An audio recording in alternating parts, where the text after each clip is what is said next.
The only way to eat an elephant is one bite at a time.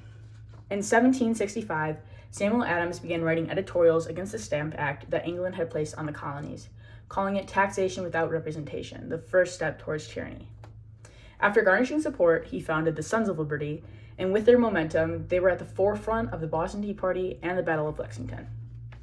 Similarly to eating an elephant, the divide and conquer strategy teaches us that when we face enemies or troubles, we can defeat them by separating them into parts and sowing division, just like how Sam Adams did with his role in the Revolution. Student Council elections, fall 2020. My senior year of high school, I was running for student council against one of my friends. She had been in the position that I wanted for the past 3 years, but now one thing was different. Over the summer, she had been involved in a cheating scandal with one of our other friends and her boyfriend. In a small school, people quickly chose between one of those three sides. My experience with this election is an example of how the divide and conquer strategy can be used to help you achieve a desired outcome.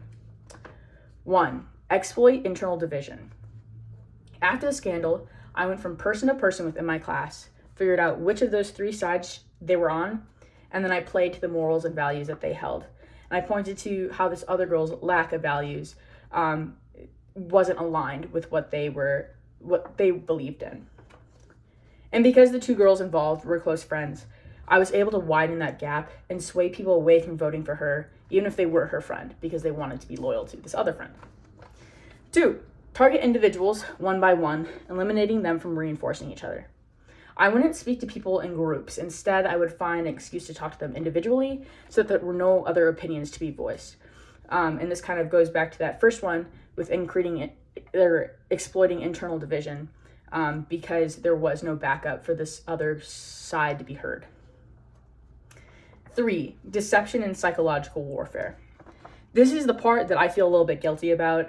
I was still friends with this girl while I was running against her, and I would kind of leverage that to my advantage. I would tell her that I didn't convince whoever to vote for me, even though I did, so basically lying to her face.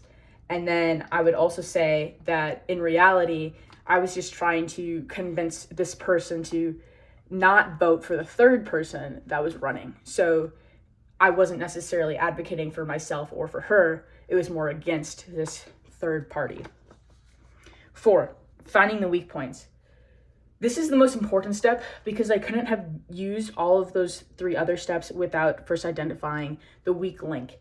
In my mind, this election and her scandal were tied together. This was the weak link that I could use to win the election, basically. And I did use it to my advantage. I won, even though it was a little ethically questionable with the fact that she was my friend. But how do you achieve an objective you want?